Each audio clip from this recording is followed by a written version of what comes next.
Hello, hi, this is Faithful 247 again. It's nice to be with you. I do hope that you have been encouraged and been blessed by the message that we've been sending out. Please do not forget, it's Faithful 247 on social media platforms, on TikTok, on YouTube, on Facebook, on Instagram. We're really quite active on TikTok and YouTube, but by the grace of God, we expect to spread to other platforms as God gives us grace. Now, today I'd like to continue our series on victory. In talking about victory, what we essentially said was that we recognize that there is a conflict in life, and this is the lot of all men. We said there are three components to this: the fact that there's a struggle, there's an enemy, and there's an outcome. The struggle is clear. God has not promised anybody a struggle-free life. Rather, what God is saying is, based on your interaction with Him and on your decision, your life can be a series of successive victories or a series of successive defeats, or a combo, however it falls which way. However, in addition to that is the fact that we recognize that the fact that there is a conflict means that there is an enemy. And then the last video I did, I really tried to bring out really a portrait of what that enemy is and who he is.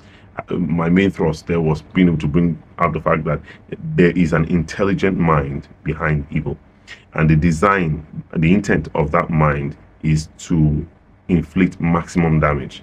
And as a child of God, or even as a man, this is how he interacts with you. There is no allegiance with the enemy. He doesn't love you because you love him. He doesn't feel any desire to be of assistance to you in any way, even if you help to further his own purposes. Okay. Then the next thing we looked at was the fact that he has different names being known by in the Bible, and that his primary means of achieving his purpose is by deception.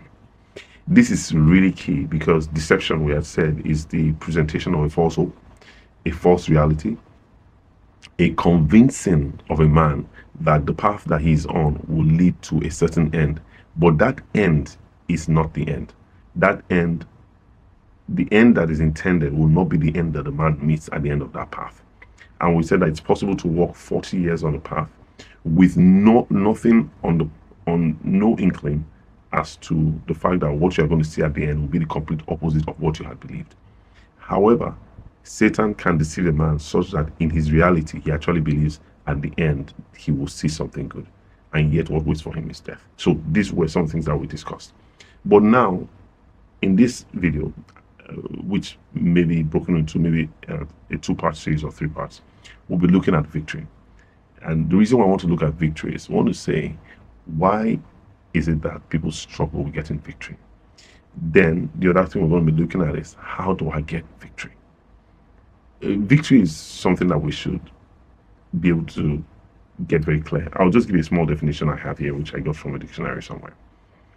It says, victory is a successful outcome of a struggle, contest, or war achieved by defeating an opponent or overcoming significant obstacles. So victory is a successful outcome. Victory means that at the end you prevail. Victory means that at the end, the intent of your foe, the intent of your adversary is lost on you. It does not happen to you. This means that what was intended is not the reality. What is the reality is that despite the opposition, you overcome. That is what victory is. And this is very powerful because what this means is that we can then start to look at, why is that people don't have victory? There's one major reason why. Man in his life upon the earth is beset upon by a myriad forces of evil. When I didn't have much understanding, not that I claim to have any now, but I didn't have understanding of the scriptures in this area until, by the mercy of God, I started to understand it a bit. I find that the men in the Old Testament, the men that served God, the men in the Bible, even in the New Testament, they had this way of interacting with God where they were more concerned about his presentness. They were more concerned about what he was doing now. This is important because what this means is that no matter the situation you find yourself, trying to understand why and what happened, and it's not as important as what can I do now? What can I do now? I can give you a few examples. In the book of 1 Samuel, I think 25 or thereabouts, David had the Amalekites attacked his camp while he was away at war. And they took his wives, the wives of his men, and their children and their goods, and essentially just emptied the camp, or the barracks, emptied the camp. And David came back from war to find that no wife, no children, no property, no nothing.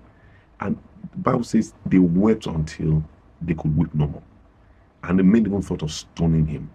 But David encouraged himself in the Lord. You see, he could have sat them up and saying, why did this have to happen this way? Why was I born in this kind of dysfunctional family? Why did my mother have me out of wedlock? Why did I live in a place where drugs are so accessible? Why do my parents fight always? Why do I get bullied in school? Why do I have to fight with this disease? Now, those are perhaps fair questions.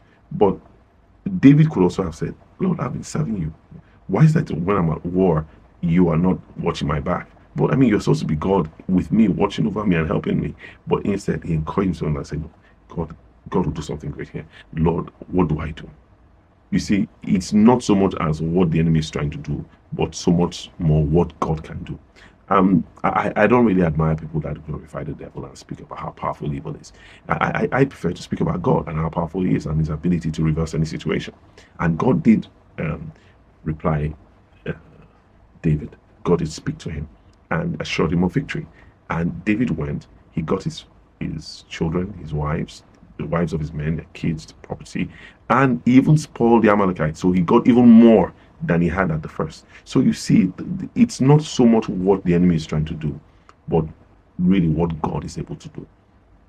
The comparison of God's power and that of the enemy it's really overwhelming.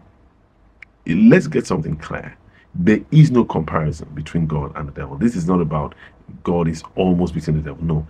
What this just means is that the earth is the arena where man, this seemingly weak being that God has created as the object of his love and his pleasure, is beset upon by dark forces who, by the oppression of man, seek to, one, destroy him, and thereby inflict what the best they could do on God, i.e., I can't touch you, but I can hurt those whom you love. But God has provided a way. God has the power to give you victory in every circumstance that you are in. God has the means to turn around every situation that you are in. Look, it's good in life to be results focused, right? It's good to focus on getting results. The ancients, they don't bother with the whys and the overturnings. They just want to get results. So if I need victory in an area and I'm having a contest and the enemy is essentially giving me a pounding, I don't want to start discussing why is he able to punch me, or why is it that he punched me yesterday and he's punching me again. How can he stop punching me? I want to get what it takes to punch him back and essentially end him, so that then I don't have to always be under his influence or be defeated by him. I want continuous victory. I want continual victory. I want victory in the morning, in the afternoon, in the evening. This is my desire.